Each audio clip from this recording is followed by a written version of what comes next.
Hi, folks. This is Rugby Matt coming to you with another Red's Bedtime Story. This isn't really connected with something that I really was that close to, but I did a live broadcast, and it was my first one, and it was very interesting. During the broadcast, somebody brought up Roy Orbison, and I didn't know Roy Orbison. I told him that. But who I did know and met was Elvis Presley. It was after my tour of Vietnam. I was stationed at Millington, Tennessee, which is right outside of Memphis, not far away. Uh, it was Christmas time, and everybody had a 96-hour pass if you didn't have leave, which I didn't, to go home for Christmas. And it just so happened that there was another friend of mine, close friend of mine, Alan Brazil. And Alan and I decided we were going to go for a walk. And we went walking down these old blacktop roads all the way around in the country. And as we were walking up one, there were streetlights. And the streetlights were kind of sparse, very sparse. And as we walked along the road, it became more, there were more streetlights. They were closer together. And a man came out. We didn't know who he was. A man came out and he kind of walked up on us and he had a bottle of Jack Daniels in his hand. And I noticed that he came from a unusual building or home there wasn't any other homes around it then. But the unusual building was Graceland. And we weren't even told that Graceland was out there.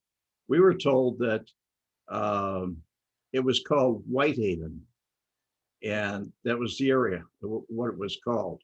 I believe it's been annexed now to Memphis, but at any rate, it's very much different. It was an old country road. There wasn't anything on it. So Elvis came out and he saw us in uniform because we were in Marine Corps issue. And so our UDs. And so he came out and he was drunk. He was really drunk. And he said, "What are you guys doing out here?" He said, "How come you aren't celebrating Christmas?" And he put his arms on each one of our shoulders. He was walking between us. And he had this bottle of whiskey and this Jack Daniels in the other hand. And he said, "You look like a couple good old boys." He said, "You want to go to a Christmas party?" And we just kind of looked at each other. We realized who he was. It wasn't seconds later that these two large bodyguards engulfed upon us. And he turned around and said, "No, no, these guys are okay." He didn't know us from Adam. And so we walked up through the gates with the bodyguards.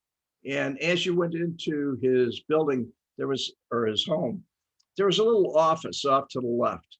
And there was a girl there. And you had to show her your ID and sign a little guest list that you were there.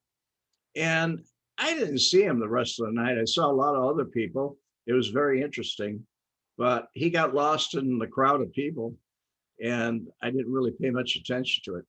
Later on, Alan and I were looking at our watches, although we didn't have to be back at the base at any specific time because it was like we were on a 96-hour pass. So we went back to the base and we slept in kind of late. And all of a sudden we got a call from the duty officer. A runner from the duty office came to us and he said, "You wanted a duty office." So we came into the duty office and he said, "What did you guys do last night?" And I thought, "Oh, we're in trouble.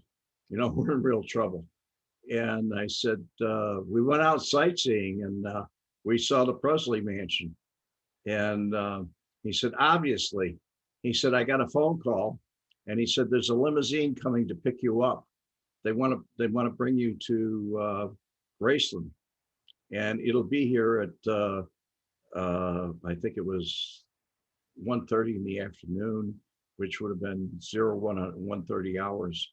And so he said, you better get straight and cleaned up and get ready and make a good impression. You know, let them know you're a Marine.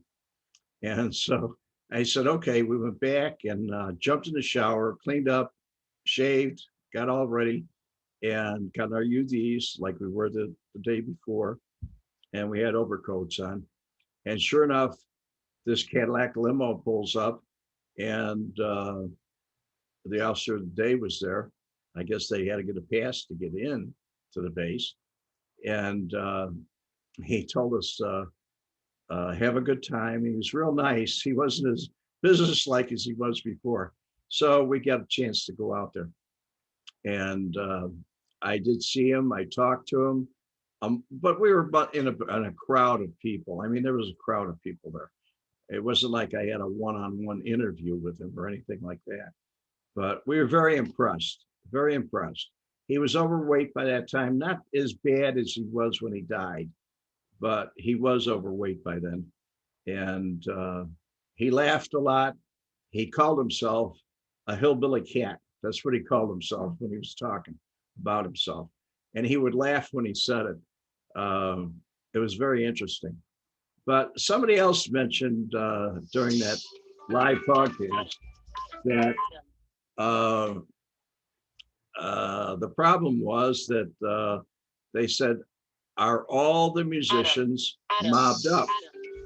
And I thought about it and said, yeah, I mean, they all were, because if you wanted to play Vegas, if you wanted to play any of the spots on the tours, they would let you do it.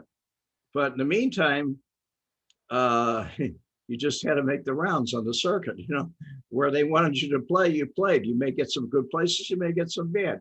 But another real good example of it is Jersey Boys by the Four Seasons. And that was mentioned also in the live that I just did. And I actually did it on the 26th. And I thought it was interesting because in the movie Jersey Boys, it talks about how they were mobbed up.